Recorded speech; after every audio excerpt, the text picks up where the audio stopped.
ಸ್ನೇಹಿತರೆ, ನಮಗೆ ಒಳ್ಳೆಯದನ್ನು ಬಯಸೋದು ತಂದೆ ತಾಯಿ ಮಾತ್ರ.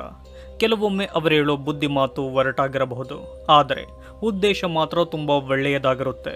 ಅದು ಅರ್ಥವಾಗಲು ಕೆಲವು ಸಮಯ ಬೇಕು. ಆದರೆ ಎಷ್ಟೋ ಜನಕ್ಕೆ ಆ ಬುದ್ಧಿ ಮಾತುಗಳು ಅರ್ಥವಾಗೋದೇ ಇಲ್ಲ. ಇದೇ ವಿಷಯವಾಗಿ ಅವರ ಜೊತೆ ಜಗಳವಾಡ್ತಾರೆ, ನಂತರ ತಮ್ಮ ತಪ್ಪನ್ನು ಅರ್ಥ ಮಾಡಿಕೊಳ್ತಾರೆ. ಇನ್ನು ಕೆಲವರು ದುಡುಕಿ ತಪ್ಪು ನಿರ್ಧಾರಗಳನ್ನು ತೆಗೆದುಕೊಳ್ತಾರೆ. ಸ್ನೇಹಿತರೆ, ಈ ದಿನ ನಾವು ತಿಳಿದುಕೊಳ್ಳುತ್ತಿರೋ ಭಯಾನಕ ಸತ್ಯ ಘಟನೆಯ ಬಗ್ಗೆ ನೀವೆಂದು ಕೇಳಿಯೇ ಇರೋದಿಲ್ಲ. ಪ್ರಪಂಚದಲ್ಲಿ ಇಂತಹ ಜನರು ಕೂಡ ಇದ್ದಾರೆ ಎಂದು ನಿಮಗೇನೆ ಅನ್ನಿಸುತ್ತೆ.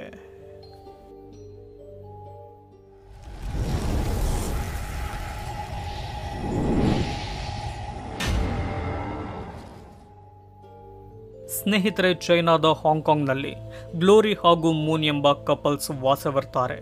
ಇವರಿಗೆ ಇಬ್ಬರು ಮಕ್ಕಳು. ಅವರಲ್ಲಿ ದೊಡ್ಡವನು ಹೋಯ್ ಎಂದು ಈತ ಮತ್ತೊಂದು ಕಡೆ ಕೆಲಸ ಮಾಡಿಕೊಂಡು ಅಲ್ಲೇ ವಾಸವಿರ್ತಾನೆ. ವರ್ಷಕ್ಕೊಮ್ಮೆ ಅಪ್ಪ ಅಮ್ಮನನ್ನು ನೋಡಲು ಮನೆಗೆ ಬರುತ್ತಿರುತ್ತಾನೆ. ಇನ್ನು ಇವರ ಎರಡನೇ ಮಗ ಹೆನ್ರಿ ಎಂದು. ಹೆನ್ರಿ ಎಂದರೆ ಗ್ಲೋರಿ ಹಾಗೂ ಮೂನ್ಗೆ ತುಂಬಾ ಪ್ರೀತಿ. ನಮ್ಮ ಮಗ ಚೆನ್ನಾಗಿ ಓದಿ ಒಳ್ಳೆಯ ಶಿಕ್ಷಣ ಪಡೆಯಲಿ ಎಂದು ಹಾಂಗ್ಕಾಂಗ್ನ ಒಂದು ಪ್ರತಿಷ್ಠಿತ ಸ್ಕೂಲ್ಗೆ ಜಾಯಿನ್ ಮಾಡಿಸ್ತಾರೆ. ಹಾಗೆಯೇ ಹೆನ್ರಿ ಪಿಯಾನೋ ಕಲಿಯಲಿ ಎಂದು ಅವನನ್ನ ಮ್ಯೂಸಿಕ್ ಕ್ಲಾಸ್ಗೂ ಕಳಿಸ್ತಾರೆ. ಈ ಹೆನ್ರಿಗೆ ಹೆಚ್ಚು ಫ್ರೆಂಡ್ಸ್ಗಳಿರಲ್ಲ. ತನ್ನದೇ ಆದ ಲೋಕದಲ್ಲಿ ಇರಲು ಇವನಿಗೆ ಇಷ್ಟ. ಯಾರ ಜೊತೆಯೂ ಅತಿ ಹೆಚ್ಚಾಗಿ ಮಾತಾಡಲ್ಲ. ಆಗಾಗ ಕೋಪ ಮಾಡಿಕೊಳ್ಳೋ ಸ್ವಭಾವ ಇವನದಾಗಿರುತ್ತೆ. ಹೆನ್ರಿಯನ್ನ ಹತ್ತಿರದಿಂದ ನೋಡಿದ್ದ ಕೆಲ ವ್ಯಕ್ತಿಗಳಿಂದ ಕೆಲವು ವಿಷಯಗಳು ಗೊತ್ತಾಗುತ್ತೆ. ಅದೇನೆಂದರೆ, ಹೆನ್ರಿಗೆ ಸ್ಕೂಲ್ ಎಂದರೇನೆ ಇಷ್ಟ ಇರೋದಿಲ್ಲ. ಪಿಯಾನೋ ಕ್ಲಾಸ್ ಎಂದರೂ ಇವನಿಗೆ ಇಷ್ಟ ಇಲ್ಲದೆ ಹೋದರೂ ಅವನ ಅಪ್ಪ ಅಮ್ಮ ಬಲವಂತ ಮಾಡಿ ಅಲ್ಲಿಗೆ ಸೇರಿಸಿರ್ತಾರೆ. ಹಾಗಾಗಿ ಹೆನ್ರಿ ಕ್ಲಾಸ್ಗಳನ್ನು ಬಂಕ್ ಮಾಡುತ್ತಿರುತ್ತಾನೆ. ಇದರಿಂದ ಎಕ್ಸಾಮ್ನಲ್ಲಿಯೂ ಫೇಲ್ ಆಗ್ತಾನೆ. ಈ ವಿಷಯ ಅವನ ಪೇರೆಂಟ್ಸ್ಗೆ ಗೊತ್ತಾಗಿ ತುಂಬ ಅಪ್ಸೆಟ್ ಆಗ್ತಾರೆ. ಇದೇ ವಿಚಾರವಾಗಿ ಹೆನ್ರಿಯ ಜೊತೆ ಅವರಿಗೆ ಚಿಕ್ಕ ಜಗಳವಾಗುತ್ತೆ. ಆಗ ಅವರು ಹೆನ್ರಿಯನ್ನ ಆಸ್ಟ್ರೇಲಿಯಾದ ಒಂದು ಯೂನಿವರ್ಸಿಟಿಯಲ್ಲಿ ಓದಿಸಲು ಯೋಚನೆ ಮಾಡ್ತಾರೆ.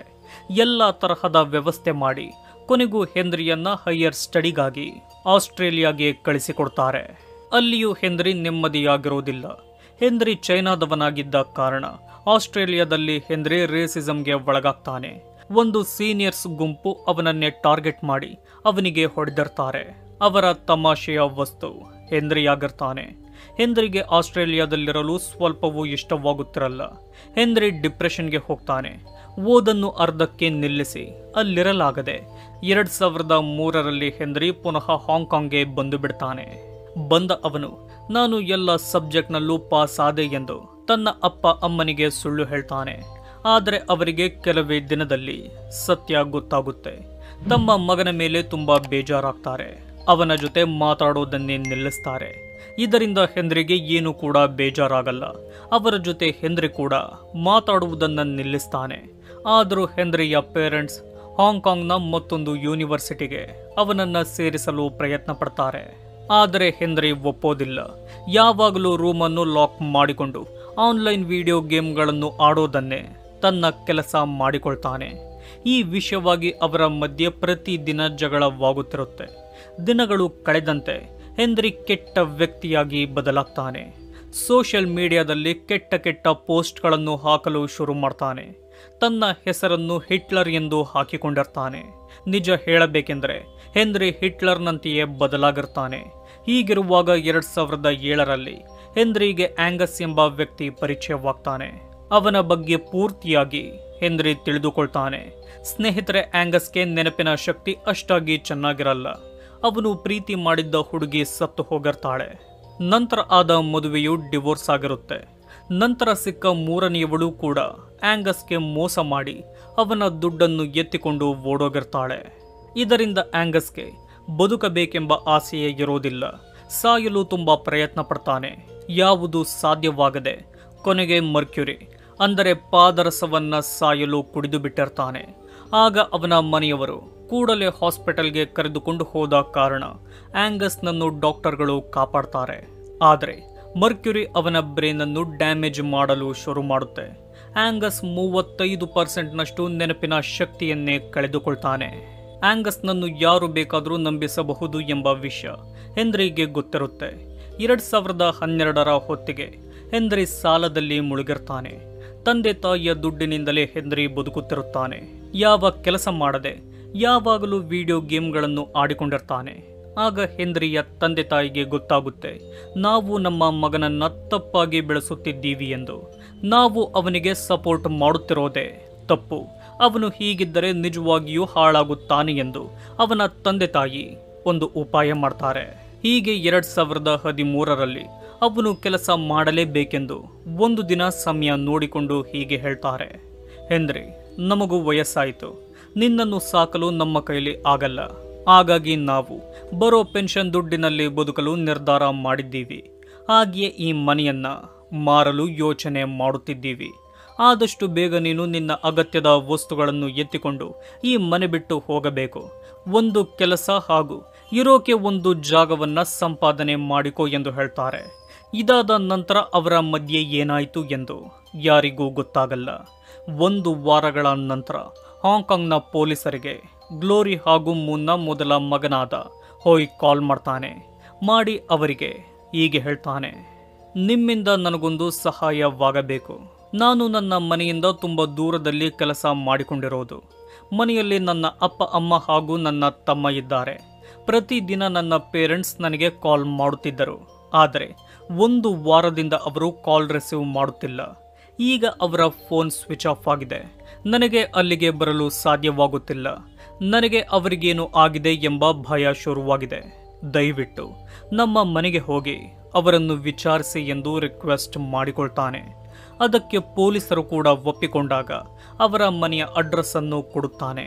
ಆಗ ಕೂಡಲೇ ಪೊಲೀಸರು ಅಪಾರ್ಟ್ಮೆಂಟ್ನಲ್ಲಿದ್ದ ಗ್ಲೋರಿ ಹಾಗೂ ಮೂನಿ ಇದ್ದ ಮನೆಗೆ ಹೋಗ್ತಾರೆ. ಹೋದರೆ ಮನೆ ಲಾಕ್ ಆಗಿರುತ್ತೆ. ಮನೆಯ ಬಾಗಿಲ ಬಳಿ ಒಂದು ರೀತಿಯ ಕೆಟ್ಟ ವಾಸನೆ ಬರುತ್ತಿರುತ್ತೆ. ಪೊಲೀಸರಿಗೆ ಯಾವಾಗ ಅನುಮಾನ ಶುರುವಾಗುತ್ತೋ ಆಗ ಅವರು ಕೂಡಲೇ ಆ ಡೋರನ್ನು ಹೊಡೆದು ಒಳಗೋಗ್ತಾರೆ.